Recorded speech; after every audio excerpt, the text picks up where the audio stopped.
izano milaza fa mora ny mity olon'iray ka ho sambatra rehefa ty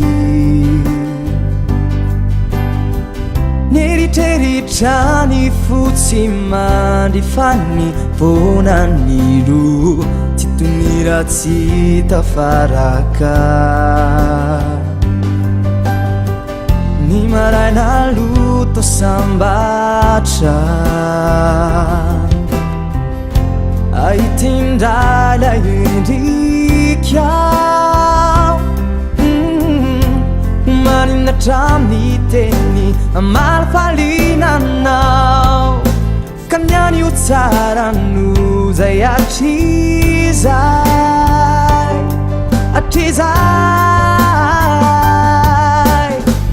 tsisy tsara no ny mity fa manovana ho tsara trany izy tsisy zavatra sy vitany na ny miaritrany atsika niafanana pizalina mampifany sady manome tsika no mampitoma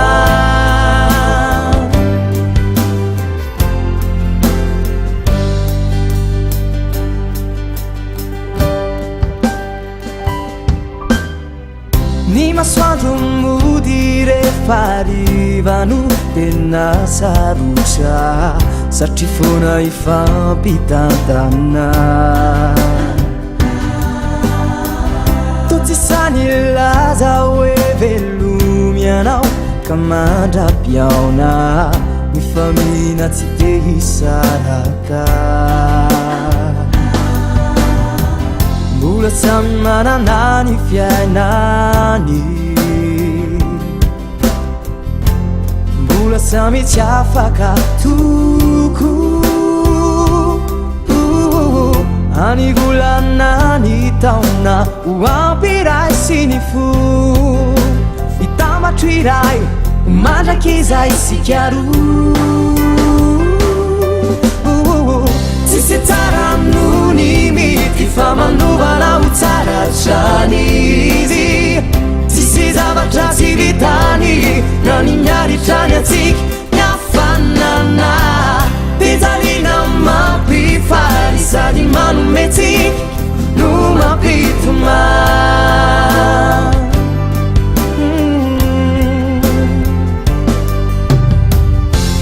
raha sy tohinyany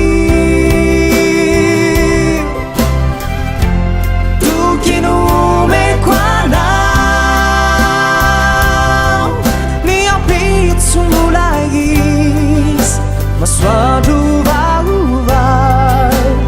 amon'ity mifankaty matoky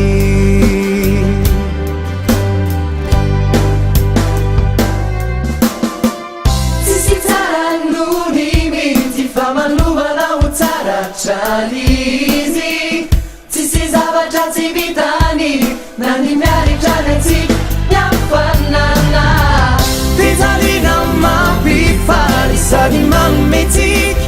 no mampitoma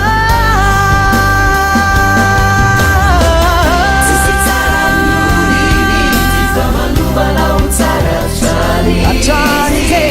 tsisy zavatra sy vitany na ny miaritrany atsika niafanana pizalina mampifary sady manome tsika no mampitoma